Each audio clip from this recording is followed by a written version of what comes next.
Good evening, and welcome back to where I went to go check out a barbecue. Mixter Mike's was having a barbecue for fundraising for the YWCA. A couple burgers and a couple pops later, and the free ride was there. Ended up chatting a little bit with the salesperson that was there with Lou Harris, and that kind of had to remind her who I was because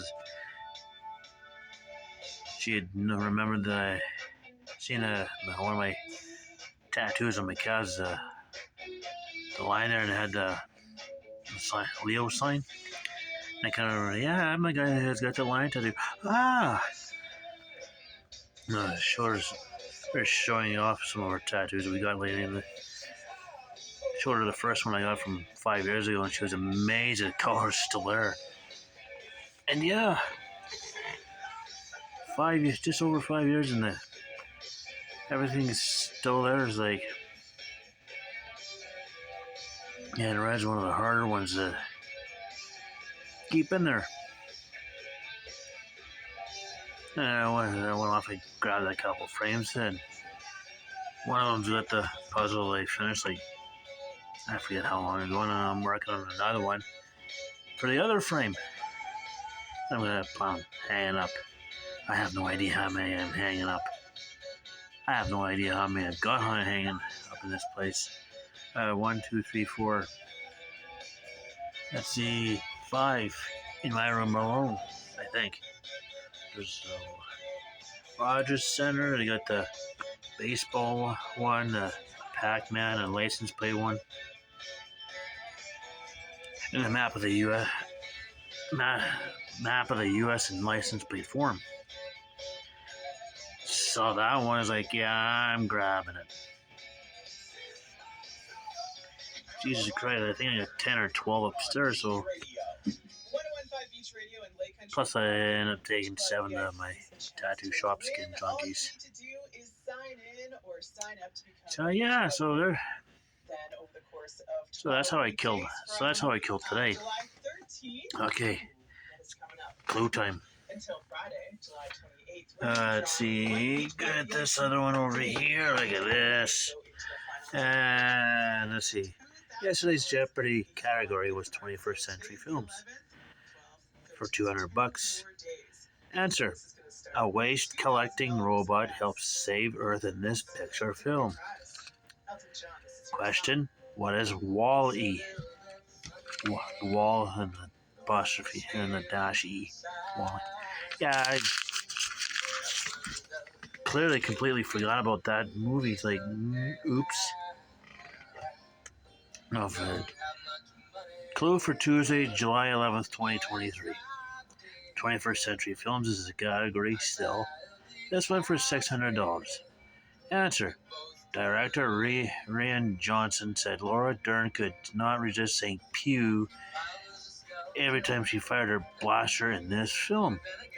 Pew, pew, pew, pew, pew. Nah. I have absolutely no idea. Sad to say, I have no idea. Because of course. Because why not? Tonight's the All-Star game. I think it's on already, and I'm not watching it. But apparently Vladimir Guerrero Jr. last night won the home run hitting contest. So, that's nice. It's cool. So now I've seen a crazy thing heading into the All-Star weekend. Last place team in the AL East, Boston. I think it's Boston. Yeah, it's Boston. It's above 500. The entire AL East division has a better than 500 record, which means they obviously have more wins than losses. Division leader for the AL Central, I think, was I'm not sure if it was Minnesota or Cleveland. They're right at 500. What? That staggers the mind. Any of those 5 teams in the AL East could be leading the division, the AL Central division. I remember when they started this 3 division thing back in '94, that strike year. The entire AL West team at the time when the strike began, eventually canceled the season. I think there's 14 teams then. 14 teams in each league. The entire AL West division was below 500. I was like, what? None of them were even worthy to make the postseason if they had started.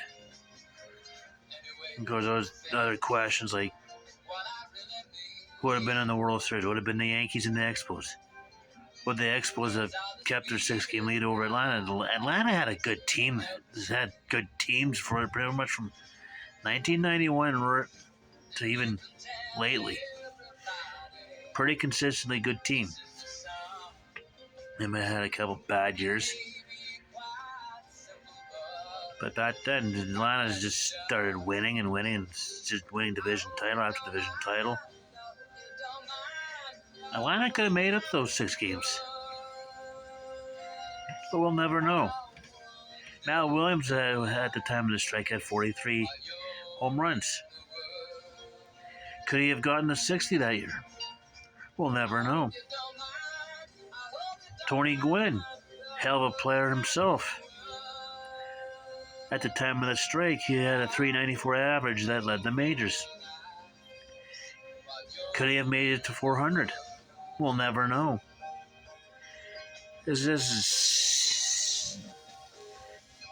strike has just ruined everything because all the players that ever wanted was more money, and all the owners ever wanted was more money, and they didn't even try negotiating because it's like, yeah, that's too much energy. It's like, how else are you supposed to make a deal?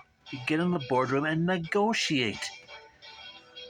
Was that so hard? Apparently. The only people that lost out were the fans. It was also the beginning of that strike was the beginning of the end of the Montreal Expos. Yeah, that team just basically got disassembled. Pretty much everybody else's farm team, and last 2 or 3 seasons they were in Montreal, they played 22 home games in Puerto Rico, which was 22 road games. It's like, way to hose over that team, and eventually somebody bought him and moved him to Washington. So yeah. So there's today.